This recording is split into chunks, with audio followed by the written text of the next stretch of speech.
ভালোবাসা দিয়েছিলাম নিঃস্বার্থভাবে, সেই মানুষটাই আজ আমার খবর রাখে না।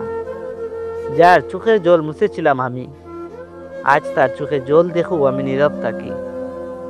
একদিন আমিই ছিলাম তার পুরো দুনিয়া, আজ আমি শুধু তার অতীতের পাতায় পড়ে থাকা একটা ভুল নাম। ভুলে গেছে সব কথা, সব প্রতিশ্রুতি, ভেঙে গেছে স্বপ্ন আর চুরমার হয়েছে বিশ্বাস। রাত জেগে যার জন্য লিখেছিলাম কবিতা, সে এখন অন্য কারো নামেই হাসে। ভেবেছিলাম ভালোবাসা চিরন্তন, কিন্তু তার ধৈর্য ছিল সময়ের মতো ছোট। দূরত্বকে জয় করতে চেয়েছিলাম ভালোবাসা দিয়ে, কিন্তু সে তো হারিয়ে গেল দূরত্বের মাঝখানে। আজও মাঝে মাঝে খুলে দেখি তার পুরনো চিঠিগুলো, হাসি আর কান্নার মাঝখানে হারিয়ে যায়। ভালোবাসি আজও, কিন্তু আর দাবি করি না, কারণ যাকে সত্যিই ভালোবাসো তাকে কখনোই বাধ্য করা যায় না।